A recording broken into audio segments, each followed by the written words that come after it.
Irmãos e irmãs, estamos no quinto domingo do tempo comum, ano C, liturgia do dia 6 de fevereiro de 2022, com o tema Eis-me aqui, envia-me, Senhor.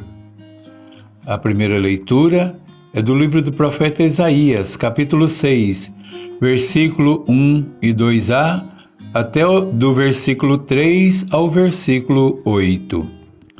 Ai de mim, estou perdido, porque sou um homem de lábios impuros. Moro no meio de um povo de lábios impuros, e os meus olhos viram o Rei Senhor do Universo. Isaías estava no templo em oração.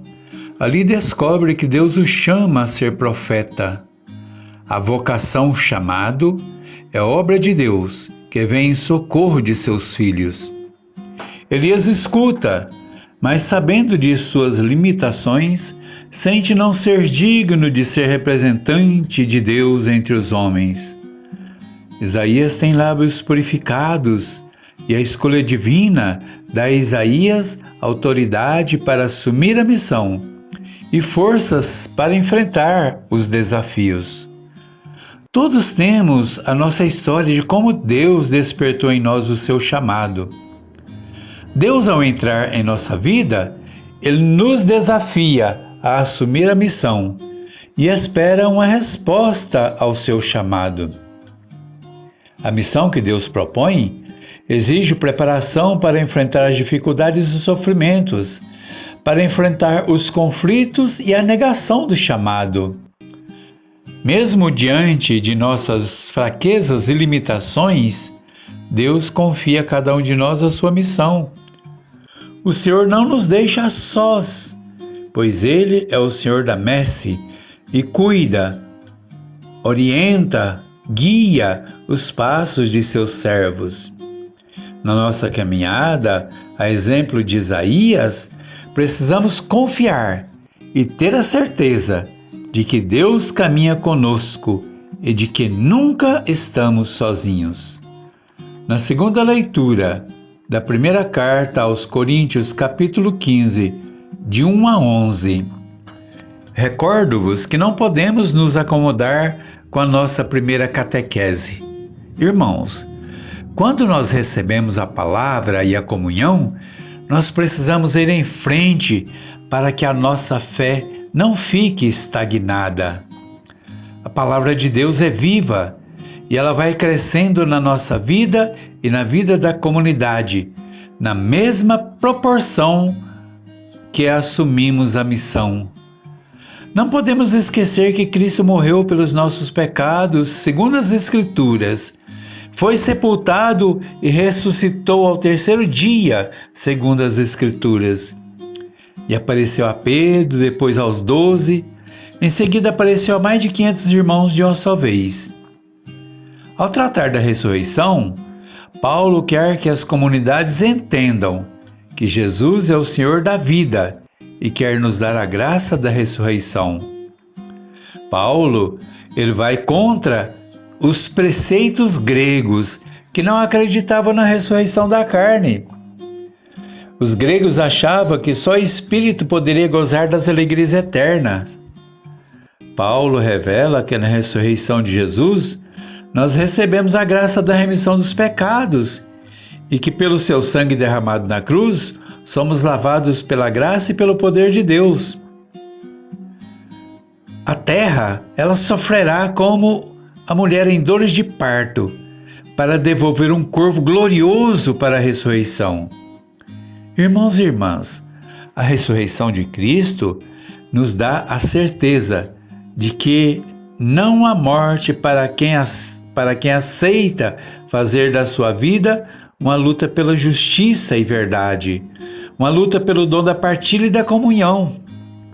Não podemos esquecer que o Senhor continua fazendo-se presente na vida das famílias, na vida de seus representantes, na missão de evangelizar. O Senhor continua a fazer-se presente em nossas vidas. A promessa do Senhor é eterna. Jesus disse que não nos deixariam órfãos e que nos enviaria o Paráclito para guiar nossos passos. Somos enviados a testemunhar o poder, a graça e a ressurreição. No Evangelho de Lucas, capítulo 5, versículo de 1 a 11, Jesus disse a Simão: dirige o barco ao largo e lance as redes para a pesca. Mestre, nós andamos toda a noite e não apanhamos nada. Mas já que ordenas, lançarei as redes. Queridos irmãos e irmãs, Jesus precisa de pescadores que aceitem o desafio de lançar as redes em alto mar. Aqueles que o Senhor chama não podem ficar acomodados nos templos e a serviço de um pequeno grupo que querem fazer dos servos de Deus uma extensão de seus benefícios. Jesus leva os apóstolos a estender a evangelização para fora dos muros de Jerusalém. A quantidade de peixes nos aponta para as regiões abandonadas pela evangelização. Essas regiões estão dentro de nossas dioceses. São muitos os lugares que recebem a equipe pastoral uma vez por ano, quando tudo dá certo. Não dá mais para entender uma igreja que não seja capaz de ir em busca de proteger as suas ovelhas de uma infinidade de ataques à evangelização e da negação da partilha e da comunhão. O Papa Francisco vem alertando a igreja para a necessidade de sair do conforto que os centros paroquiais oferecem e ir ao encontro dos irmãos. É preciso remar em águas revoltas para chegar ao outro lado. São muitos os irmãos que foram empurrados para fora da igreja. A igreja precisa ser a mãe que acolhe os filhos. A igreja precisa ser a voz dos que não têm mais defesas contra a exploração de todos os níveis. A igreja precisa ser presente na vida das famílias que estão sendo aniquiladas pela miséria social. A igreja precisa ser a defesa e a voz dos que são massacrados todos os dias pelos meios de comunicação, que já não comunicam mais vida e verdade. A igreja precisa ser presente na vida dos trabalhadores submetidos a salários de fome e miséria e, como consequência, perdem a saúde, a dignidade e a vida. A igreja precisa ser presença que resgata a dignidade na vida dos moradores de rua, daqueles que são submetidos a uma subvida. A igreja precisa ser presença na vida das crianças e das mulheres, submetidas ao poder do ódio, ao poder da violência e ao poder do abuso na sua sexualidade.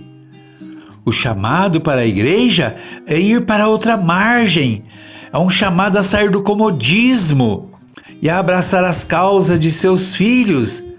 A igreja não pode ficar refém dos poderes dos senhores, mas a igreja precisa redescobrir o seu lugar de serva do Senhor, para que assim a igreja seja vida, ela aponte para a vida e a vida em abundância que é Jesus. Que a graça, o amor e a misericórdia de Deus esteja com todos. Amém.